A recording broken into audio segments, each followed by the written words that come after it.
Hello, good morning. My name is Teresa Casanovas. I am a pathologist and now the president of Asscat, Asociación Catalana de Pacientes, Hepáticos, and ELPA, coordinator of the Científico Committee. Here we are in Barcelona and we have the opportunity to talk with Profesor Gamal Shiha. Thank you, Professor. He is the responsible of the Liver Institute, an NGO in Egypt for poor people. He is professor in Mansoura University. Yes.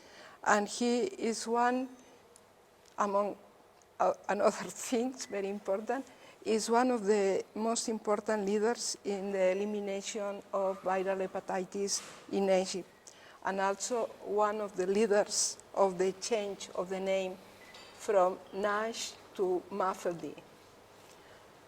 I have 3 points to consider with Professor Gamal. The first one is about the change of the name, avoiding non-alcoholic and fatty in the name of this disease.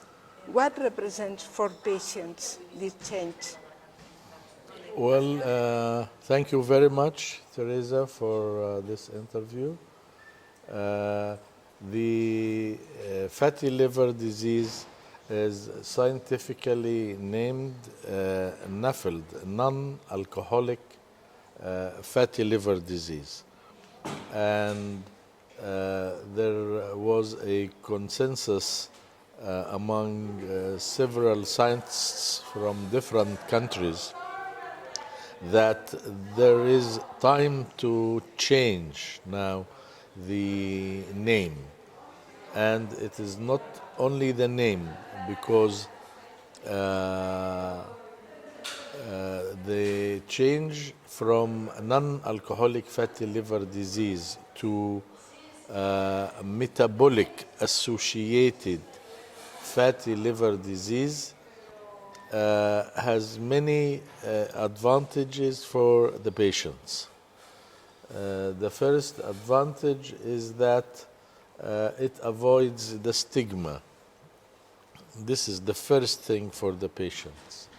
The second one is that instead of diagnosis by exclusion, non-alcoholic, meaning you have to exclude all other causes of chronic liver disease before you diagnose non-alcoholic fatty liver disease.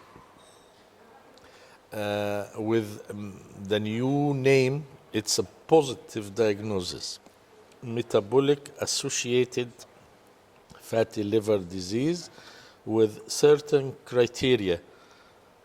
If they are present, you can diagnose the metabolic associated fatty liver disease. So it is not only change of the name, but it has many other advantages. Especially, I understand, is for carrying these patients, detect all the comorbidities. Yes, because as you know, non-alcoholic fatty liver disease or non-alcoholic steatohepatitis, NASH, is a pathological diagnosis. You should have a liver biopsy. And this is not usually accepted by many patients. And this limits the number of patients with exact, perfect, accurate diagnosis. But if we use the other name, metabolic associated fatty liver disease, you will have the opportunity to diagnose many patients without having a liver biopsy. Of course, if there is a biopsy, it will be good, but you can diagnose this is the difference. You can diagnose metabolic associated fatty liver disease without having a biopsy. Yes, If I understand that you are including more patients, more cases inside this diagnosis. This is the immediate result, because if you can diagnose a case with steatosis, say by abdominal ultrasound, which is almost in all the health facilities, plus CAP with the fibroscan machine, which is present in the major hospitals, then you diagnose steatosis according to the new definition. If you have steatosis and diabetes type 2, this is MAFLD. Yeah, thank you. If you have steatosis and overweight or obesity, this is MAFLD. And if you have steatosis and the body weight is normal, no diabetes, there are certain other laboratory criteria and other criteria like the waist circumference and so on. You can diagnose metabolic associated fatty liver disease. So imagine these are the criteria, mainly without a biopsy. How many cases will be diagnosed with MAFLD? Much more than now. Much, much more than before. Yes. And if these patients are followed up and completed the investigation, how much the benefit will be. They will avoid a lot of complications. They will be managed properly at the proper time. So you will benefit a lot of patients. Many patients will avoid long-term complications, and this is a better care for patients. Yes. So it is not just a change of the name. Yeah. It has its consequences on the management of patients worldwide. Thank you. Another point that for me is very important is your opinion about possible changes in medical care for diabetic patients. If you might explain what will be about.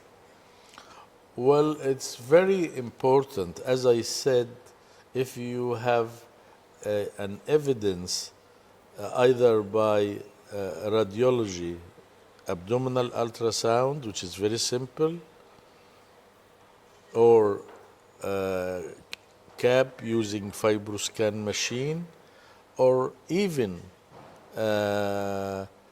non-invasive laboratory scores, if we can diagnose steatosis and the patient is diabetic, this is a case of MAFLD. Yeah.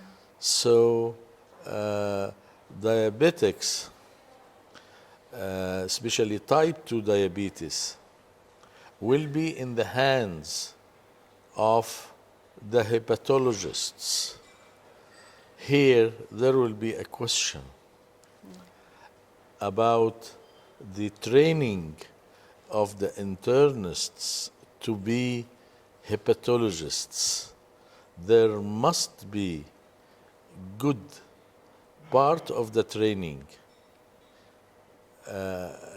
making them know very well what is diabetes, how to manage, not to refer the patient to diabetologist, except when the case is much more complicated. But the simple management, the first line management, should be in the hands of the internist who is specialized in hepatology.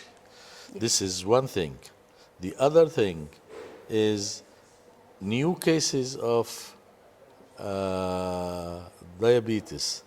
Now, in the first visit, according to the recommendations of the guidelines, among many things for evaluation of type 2 diabetes now is to stage fibrosis, stage liver fibrosis, because this determines the long-term prognosis of the patient.